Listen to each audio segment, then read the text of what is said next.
Doctor Bhimrao Ambedkar के विचार। वो कहते हैं, शिक्षित बनो, संगठित रहो और संघर्ष करो।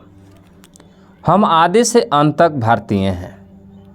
सागर में मिलकर अपनी पहचान खो देने वाली पानी की एक बूंद के विपरीत इंसान जिस समाज में रहता है वहाँ अपनी पहचान नहीं खोता। इंसान का जीवन स्वतंत्र है।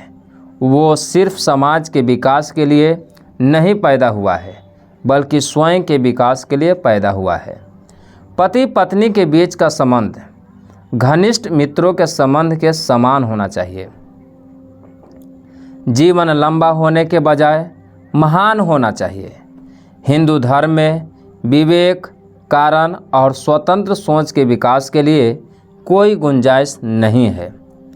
बुद्धि का विकास मानव के अस्तित्व का अंतिम लक्ष्य होना चाहिए।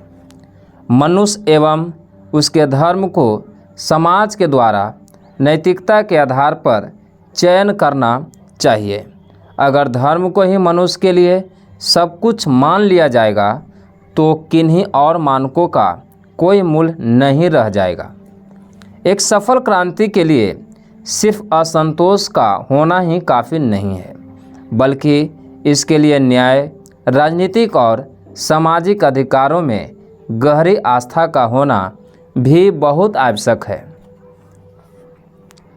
इतिहास गवाह है कि जहाँ नैतिकता और अर्थशास्त्र के बीच संघर्ष होता है, वहाँ जीत हमेशा अर्थशास्त्र की होती है। निहित स्वार्थों को तब तक स्वेच्छा से नहीं छोड़ा गया है तब तक कि मजबूर करने के लिए पर्याप्त बल न लगाया गया हो। किसी भी कौम का विकास उस कौम की महिलाओं के विकास से मापा जाता है। एक महान व्यक्ति एक प्रख्यात व्यक्ति से एक ही बिंदु पर भिन्न है कि महान व्यक्ति समाज का सेवक बनने के लिए तत्पर रहता है। जो व्यक्ति अपनी मौत को हमेशा याद रखता है वह सदा अच्छे कार्य में लगा रहता है। मैं ऐसे धर्म को मानता हूँ जो स्वतंत्रता, समानता और भाईचारा सिखाए। हर व्यक्ति जो मिल के सिद्धांत की एक देश दूसरे देश पर शासन नहीं कर सकता को दोहराता है, उसे ये भी स्वीकार करना चाहिए कि एक वर्ग दूसरे वर्ग पर शासन नहीं कर सकता। जिस तरह मनुष्य नश्वर है, ठीक उसी तरह विचार भी नश्वर है। जिस तरह पौधे को पानी की ज़रूरत पड़ती है, उसी तरह एक विचार को प्रचार प्रसार की ज़रूरत होती है, वरना दोनों मुरझाकर मर जाते हैं। आज भारतीय दो अलग अलग विचारधाराओं द्वारा शासित हो रहे हैं। उनके राजनीतिक आदर्श जो संविधान के प्रस्तावना में इंकित है, वो स्वतंत्रता, समानता और भाईचारे को स्थापित करते हैं, और उनके धर्म में समाहित सामाजिक आदर्श इससे इनकार करते हैं। उदासीनता लोगों को प्रभावित करने वाली सबसे खराब किस्म की बीमारी है। एक महान व्यक्ति एक प्रतिष्ठित व्यक्ति से अलग है, क्योंकि वह समाज का सेवक बनने के लिए तैयार रहता है। एक सुरक्षित सेना एक सुरक्षित सीमा से बेहतर है। कानून और व्यवस्था राजनीतिक रूपी शरीर की दवा है, और जब राजनीतिक रूपी शरीर बीमार पड़ जाए तो दवा अवश्य दी जानी चाहिए। जब तक आप सामाजिक स्वतंत्रता नहीं हासिल कर लेते, कानून आपको जो भी स्वतंत्रता देता है वो आपके किसी काम की नहीं है। यदि मुझे लगा कि संविधान का दुरुपयोग किया जा रहा है तो मैं इससे सबसे पहले जलाऊंगा। यदि हम एक संयुक्त एकीकृत आधुनिक भारत चाहते हैं तो सभी धर्मों के धर्म ग्रंथों की संप्रभुता का अंत होना चाहिए। राजनीतिक अत्याचार सामाजिक अत्याचार की तुलना में कुछ भी नहीं है, और एक सुधारक जो समाज को खारिज कर देता है वो सरकार को खारिज कर देने वाले राजनीतिज्ञ से ज़्यादा साहसी है। लोग और उनके धर्म सामाजिक नैतिकता के आधार पर सामाजिक मानकों द्वारा परखे जाने चाहिए। अगर धर्म को लोगों के भले के लिए आवश्यक वस्तु मान लिया जाएगा तो और किसी मानक का मतलब नहीं होगा। समानता एक कल्पना हो सकती है, लेकिन फिर भी इसे एक गवर्निंग सिद्धांत रूप में स्वीकार करना होगा। हमारे पास यह स्वतंत्रता किस लिए है?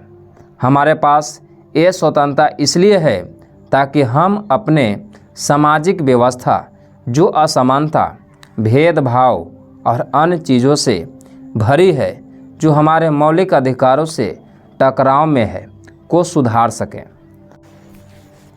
मेरे नाम की जय जयकार करने से अच्छा है मेरे बताए हुए रास्ते पर चलें। रात रात भर मैं इसलिए जागता हूँ क्योंकि मेरा समाज सो रहा है। जो कौम अपना इतिहास नहीं जानती वह कौम कभी भी इतिहास नहीं बना सकती। अपने भाग के बजाय अपनी मजबूती पर विश्वास करो। मैं राजनीतिक में सुख भोगने नहीं बल्कि अपने सभी दबे कुचले भाइयों को उनके अधिकार दिलाने आया हूँ। मनुवाद को जड़ से समाप्त करना मेरे जीवन का प्रथम लक्ष्य है। जो धर्म जन्म से एक को श्रेष्ठ और दूसरे को नीच बनाए रखे वह धर्म नहीं है, गुलाम बनाए रखने का षष्ठ यंत्र है।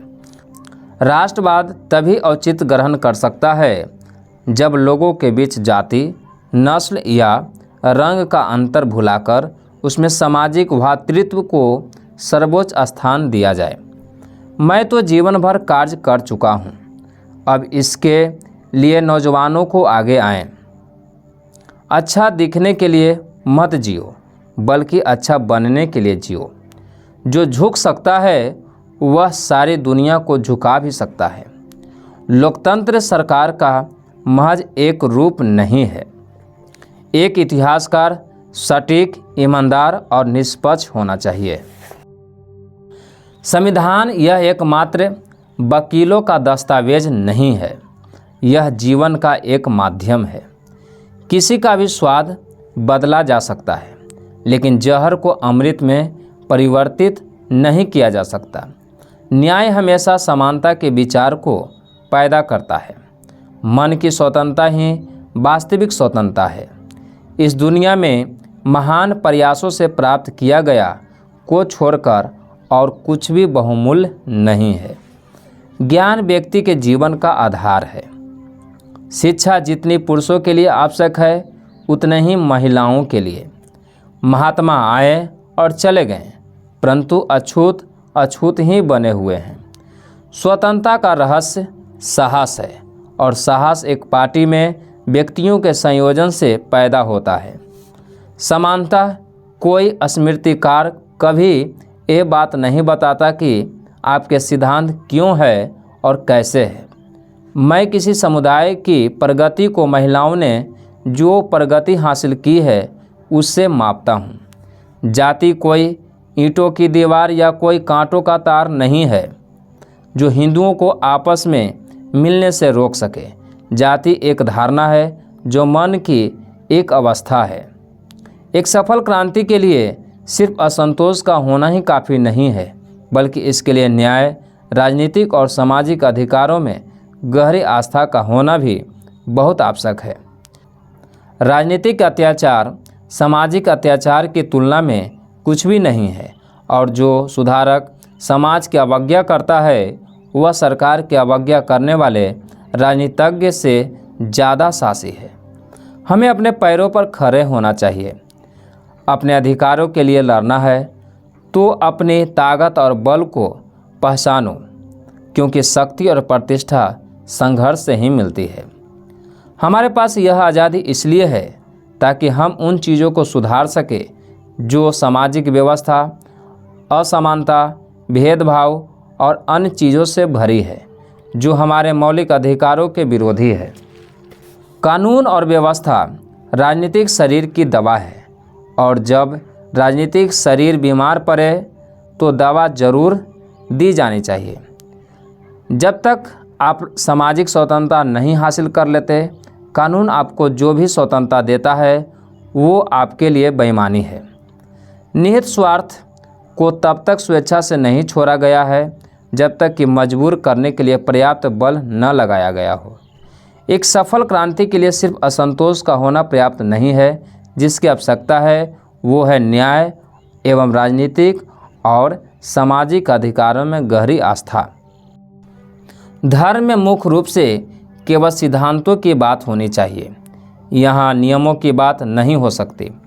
कुछ लोग सोचते हैं कि समाज के लिए धर्म की कोई आवश्यकता नहीं है, लेकिन मैं इस विचार को नहीं मानता। मानव जीवन के लिए धर्म की स्थापना होना बेहद ज़रूरी है। मैं यह नहीं मानता और न कभी मानूंगा कि भगवान बुद्ध विष्णु के अवतार थे। मैं इसे पागलपन और झूठा प्रचार प्रसार मानता हूँ। मैं गौरी, गणपति और हिंदुओं के अन्य देवी देवताओं में आस्था नहीं रखूँगा और न ही मैं उनकी पूजा करूँगा। हालांकि मैं एक हिंदू पैदा हुआ था, लेकिन मैं सत्य निष्ठा से आपको विश्वास दिलाता हूँ कि मैं हिंदू के रूप में कभी नहीं मरूँगा।